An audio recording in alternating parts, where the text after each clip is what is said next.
Let's start away from math, away from Earth. Here's our hypothetical. Imagine we are exploring a previously unexplored asteroid belt. But of course, we can't just blindly explore the asteroids. That would be boring. Instead, we need an algorithm that'll make us spend more time on the larger asteroids and less time on the smaller ones.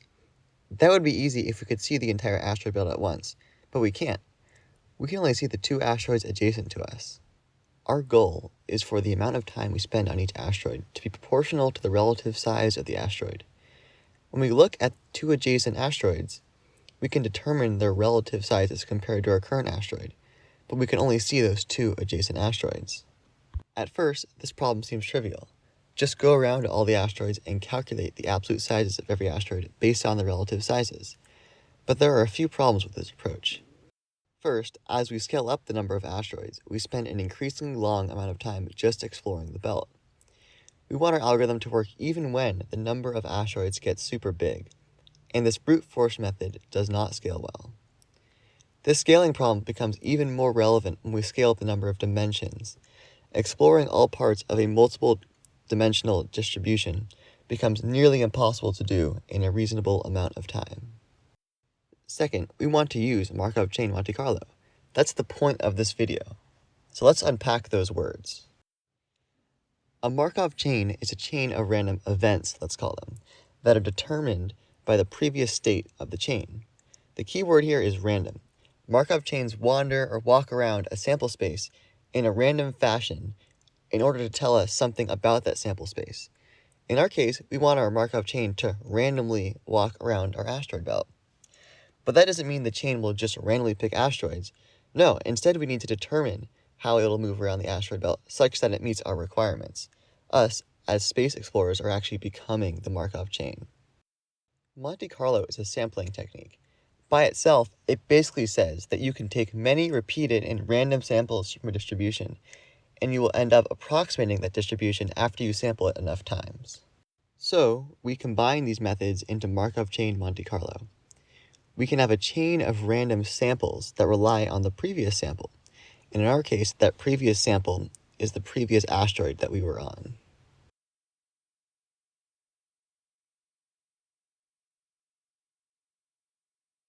So here's the algorithm.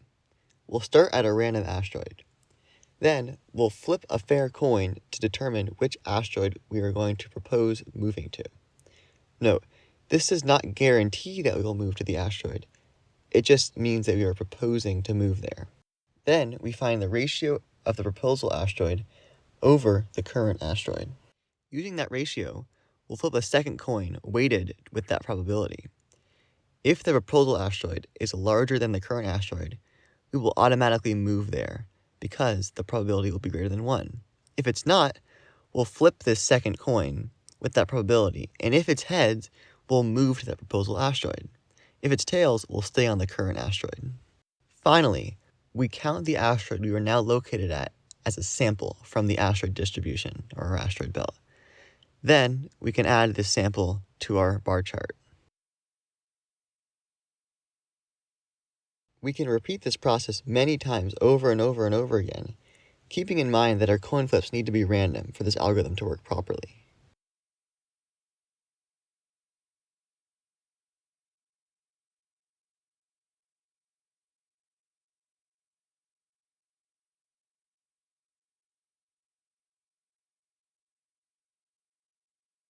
After 1,200 iterations, the distribution looks decently close to the true asteroid sizes I inputted into the computer.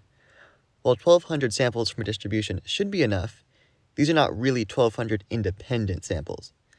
In reality, they are highly correlated with each other, meaning that we will need many more samples to reduce this correlation, and this is often referred as the effective sample size. So let's run this algorithm until we have 20,000 samples, so we can do a better job of recovering the true asteroid sizes. And as you can see, this is a much better representation of our true asteroid sizes.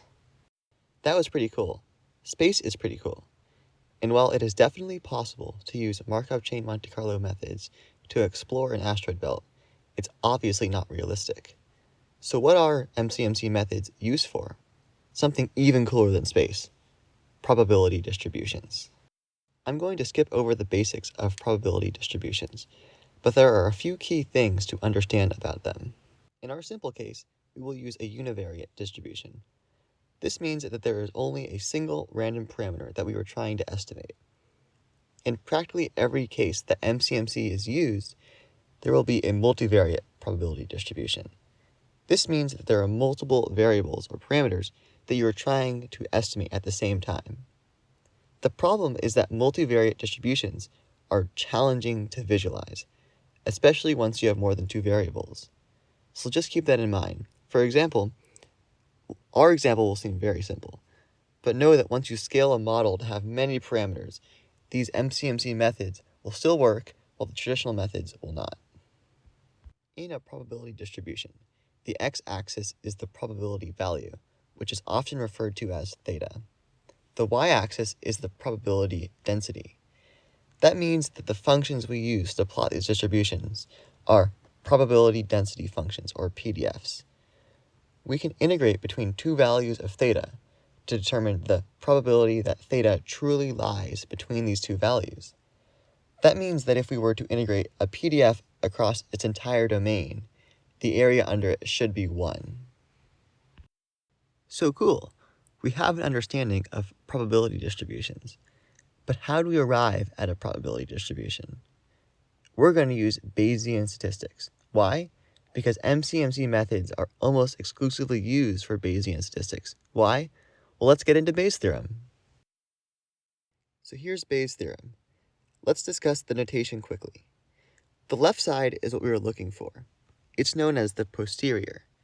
You read it as the probability of theta given the data. We want to know the probability that theta is a particular value given the data we observe. The right side is where things get interesting. The first term in the numerator is called the likelihood. This is the opposite of what the posterior is. You read it as the probability of the data given the value of theta. In frequentist statistics, this is what you are often looking for. The second term in the numerator is called the prior. This is the entire point of Bayesian statistics. You incorporate some prior information, which is the prior, with some new information, which is the likelihood. Bayesian statistics gives you a framework for systematically updating your beliefs, and the prior is read as the probability of theta before you have the data. The denominator is where things get weird. It is technically the average probability of the data, which does not really make that much sense. But what it is actually doing is acting as a normalizing constant. Because we are multiplying two probability distributions on the numerator, the area under that distribution will not equal 1. So by having this normalizing constant, you basically scale the y-axis such that the density of the new distribution becomes the true density, not some weird unscaled density that doesn't integrate to 1.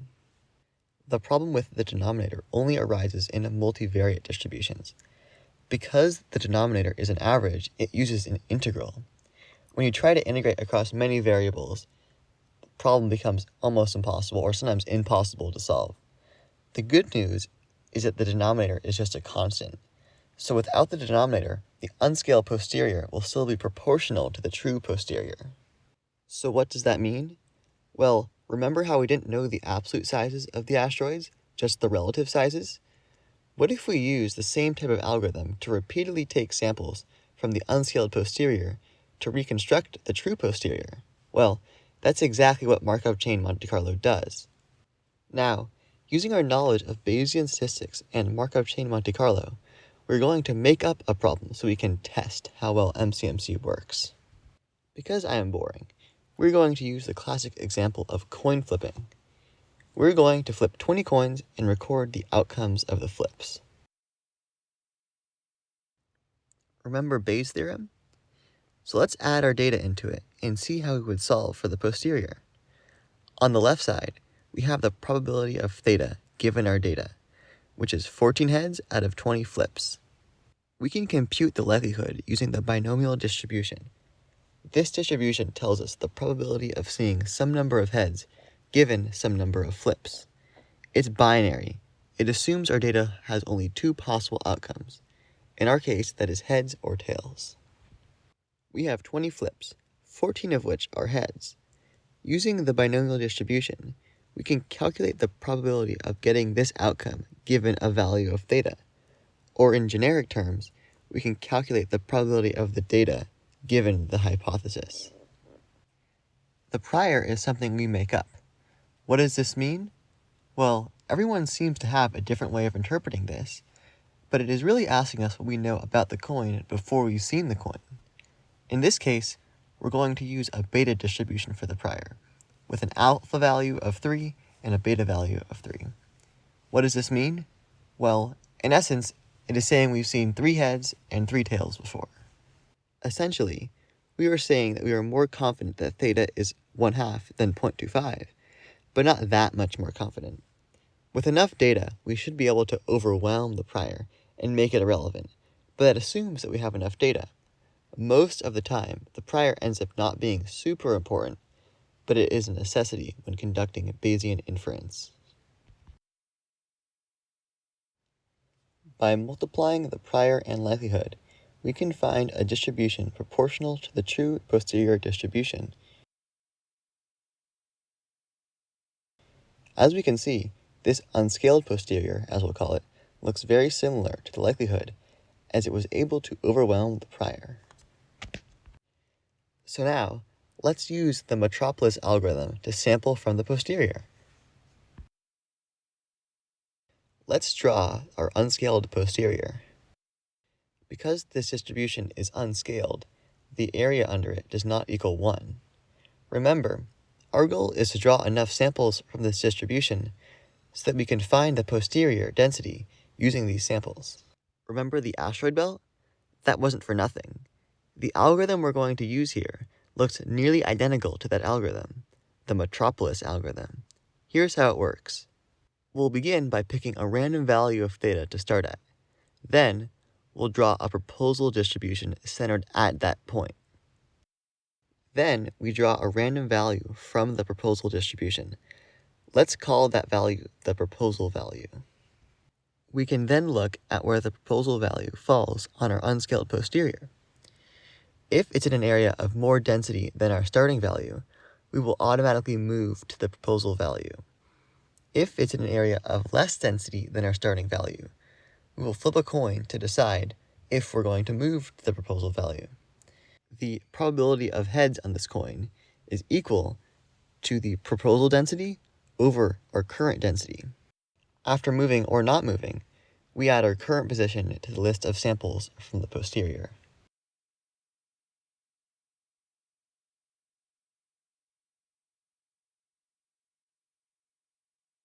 Now, let's run through a bunch of samples and see how well a histogram of the samples corresponds to the density of the unscaled posterior.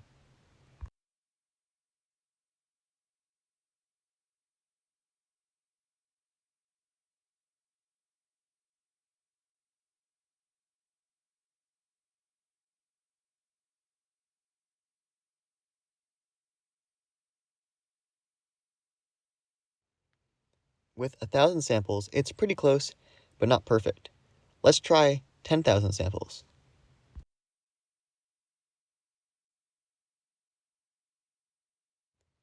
That's a lot better. Let's convert this into a kernel density plot, which should look much more similar to the unscaled posterior. Wow, that's pretty close. But why do we even do this? How is the right graph more useful than the left one? Well, let's say we wanted to construct a credible interval for this posterior. In Bayesian statistics, we use a credible interval instead of a confidence interval. While they appear similar, they are fundamentally different in what they measure. On the left graph, the area under the curve does not add up to 1. Because it is unscaled, it is impossible to find the middle 95%. Why not just scale it so the area equals 1? In this case, we could, but once we start dealing with multivariate distributions, scaling becomes impossible because the integrals, remember the denominator of Bayes' theorem, are not solvable. But because the right graph is just a bunch of samples, it is trivial to calculate a credible interval. The left graph looks good, but it is pretty much unusable for statistical inference. The right graph might look a little rough, but it holds all of the information about the posterior distribution.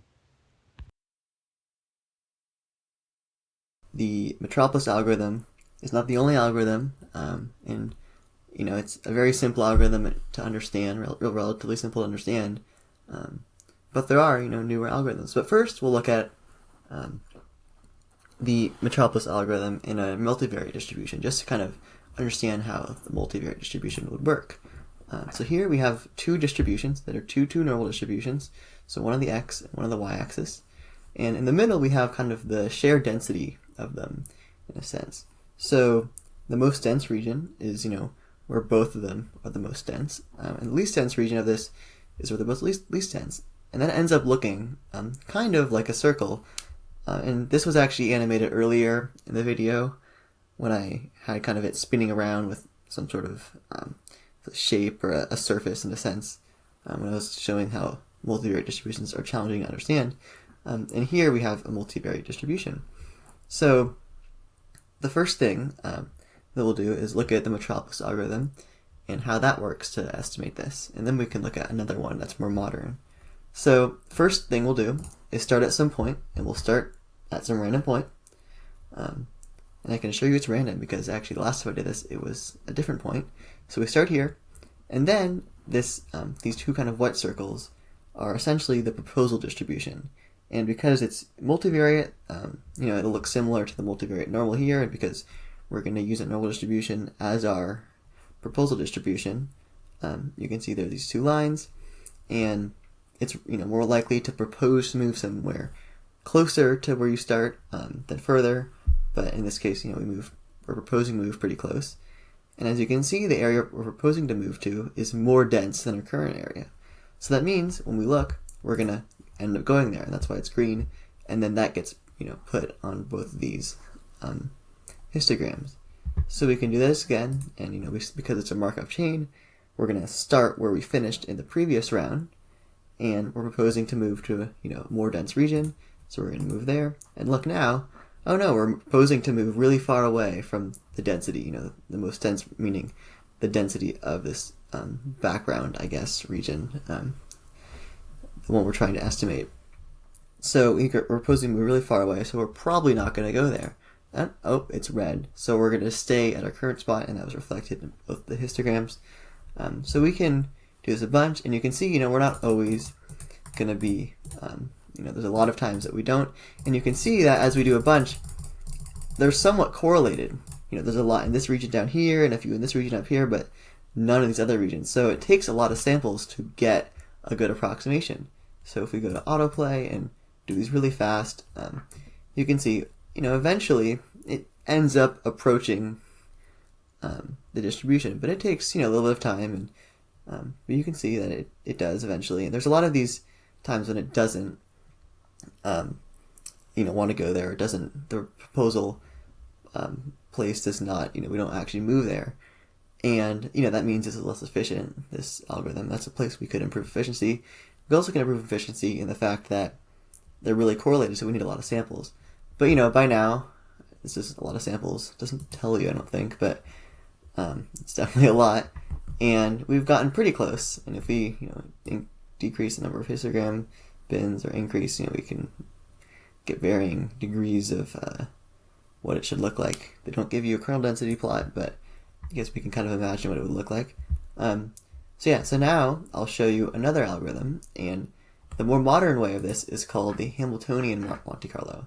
And Hamiltonian actually means that, or it stands for the fact that it's based on Hamiltonian physics, because it actually turns out that this is a physics simulation. And it's really cool, but somewhat hard to understand. So we'll start in some random spot, and actually this gray, vector is a velocity vector, and it's an initial velocity vector. So it's basically saying our initial velocity is going to be in this direction. And then you can kind of think of this as some sort of like gravitational field, or maybe in some sense, or maybe, I guess that is one way to understand it. So we would essentially throw our proposal or our next spot from this point with this initial velocity, but then the density, or the given densities of the regions below it, are actually going to attract it towards the middle. So what'll happen is that we'll do a step, and it ends up going over there, and then it ends up all the way over here. And pretty much every time it's going to be accepted. There's some crazy algorithm that tells you whether it should be accepted, but in our case, Hamiltonian Monte Carlo will almost always be accepted. And you can see, they're not very correlated. This started here and ended over here, and we'll see, you don't need as many samples. But yeah, it's basically a physics simulation, and we can do another one. So that's our initial velocity vector starting from where we finished, because it's a Markov chain. And, we'll start, and it goes whoop all the way around back to the other side. Okay. And we can do that again. And we can see that, I guess these do some look correlated, but I can assure you they're much less correlated than the Metropolis algorithm. And yeah, so it'll basically essentially throw a point around and run a physics simulation to figure out and have it land in a more dense region, essentially. And these algorithm options over here are pretty important, actually. And there's a package called Stan, and this package basically uses Hamiltonian Monte Carlo, and it's pretty popular. And what's really important is to get the steps in the delta t correct. And the delta t is the distance between each of these steps, because basically it computes like the derivative at each point, given some velocity or kinetic energy, I guess. And it computes like the derivative to figure out where it should be going and the velocity at each of these points. So it's not a continuous thing, which makes it a little bit easier. But it just basically says, at this point, what's the velocity? At this point, what's the velocity? At this point, what's the velocity? At this point, what's the velocity?